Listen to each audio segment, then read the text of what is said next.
Going into the draft, I had people that were thinking I was going to go somewhere in the top 10 in the first round for sure. With the first pick in the 2010 WNBA. And then sitting there in the draft room and like, first round coming, the pick that they said I was going to go comes and goes. With the 10th pick in the 2010 WNBA. In that moment, I literally remember sitting there at the table and I'm like choked up because I'm like, one, am I going to get drafted?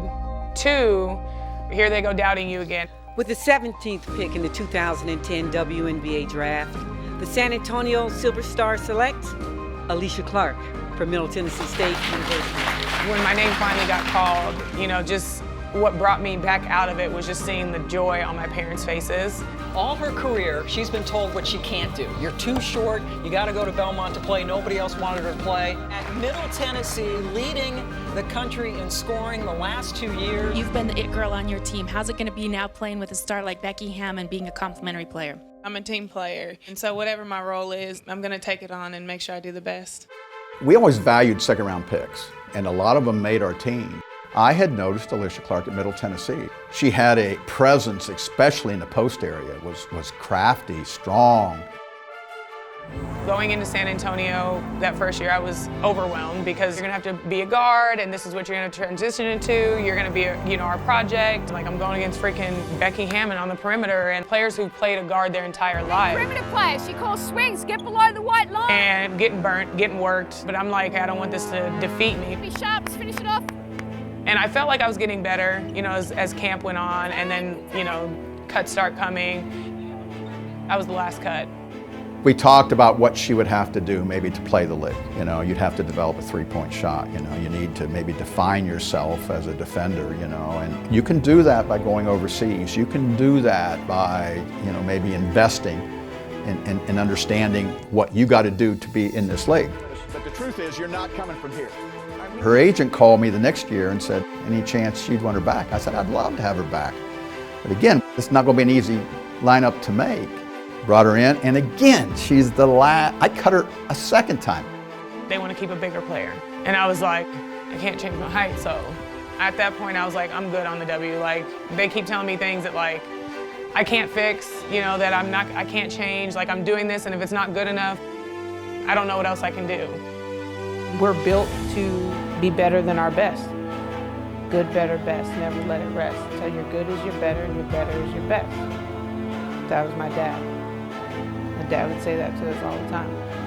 Even before I was like anywhere decently good, they thought I was the best player in the world. That for me meant a lot. In their eyes, I had already made it to this level. What I give AC a lot of credit for is her resiliency, her belief in herself. You get cut twice, a lot of people are like, yeah, no, I'm done. But her pursuit of excellence really put her on a WNBA court. It was crucial to me sticking to it and just really giving it another go. We've got some young pieces that we're extremely excited about, and we think there's a high ceiling for them. I couldn't have had a better group of veterans coming into this league than I did my rookie year in 2012. They were amazing human beings, and the way that they poured into me is the reason why I've been able to sustain as long as I have in this league, because of the things that they taught me and the way that they encouraged and pushed and challenged me. And being a sponge as a rookie is one of the best things you could ever do. And I think she recognized the special people that were there, the all-stars, the champions, the legends. There's Hall of Famers on that team. With Tina, she didn't have to take me under her wing and pour into me. I'm this little 5'10" old post player that's like, here in this league. She could have poured into anybody, and she chose to pour into me. Alysha, I want you to unpack your bags. I'm telling you, I'm serious.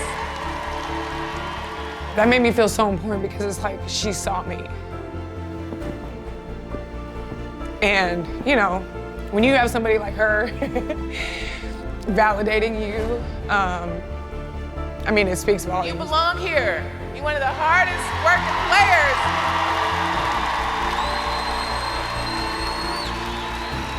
So if you exude the confidence yourself that we have in you, you'll be here as long as you want to. All right? And she knew like that was the switch that I needed to be able to like grow. For Seattle to be really good, they need to upgrade their three position. Well, instead, Alysha Clark just upgraded her game. She has gotten a lot better over the course of the last 2 years. Superman trap, and then Alysha Clark was the benefactor. I'll never forget the conversation I had with Jenny Busick, and she was like, listen, if you can learn to be a perimeter stopper, you'll have a place in this league for a very long time. There are some great athletes, and to be able to, day in and day out, make it very, very hard for them to score or be uncomfortable for 40 minutes is huge. Great defense by Alysha Clark. One of the unsung heroes on this team this year. I accept the job to go to Seattle, and I'm excited. And one of the reasons I'm excited is I have watched this growth of Alysha Clark. And I call her up and I said, just to be sure you understand, you will not be cut by this man again. And she had modeled herself into maybe the best defensive player in the league. Throws it over the top, intercepted. There's that trap working again. The things that don't get tracked is when she's on those players, their percentages drop drastically. Alysha Clark gets it beautifully done. She doesn't care if she's got 3 fouls. I mean, she's probably the best defender in this league. She's strong, she's physical. You know, it's like having a little bodyguard everywhere I go. Just continues to build year after year.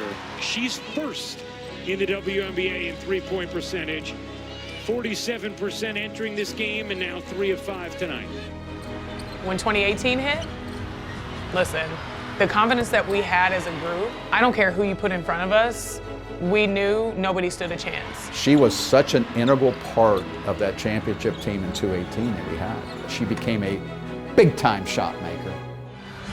Clark tees it up. Truth!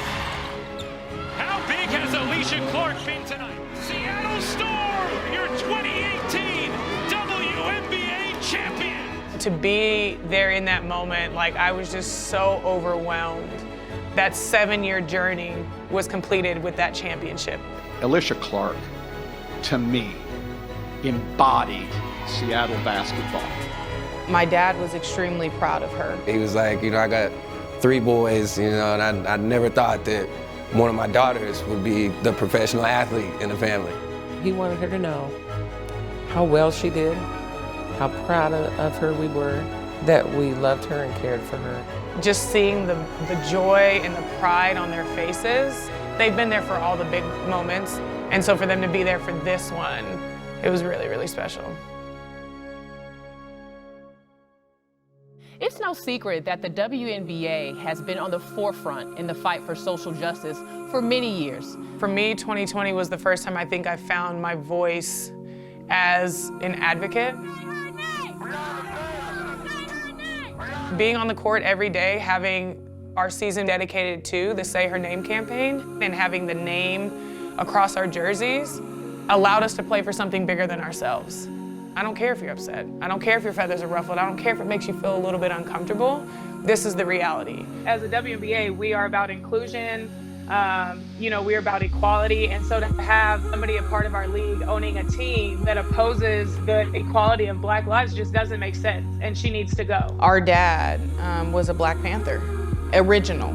He always spoke his truth and how he felt and how injustice with other people wasn't right. So that also was instilled into all of our children. My purpose is bigger than basketball. I'm here to help implement change and make people feel seen and valued and loved and show what that looks like. On Friday, it's my 5th annual toy drive with Seattle Children's. I've just been blown away over the years just by all the support. It started off as just something small when I was visiting the hospital, and I was just like, if I could, you know, maybe just help a little bit.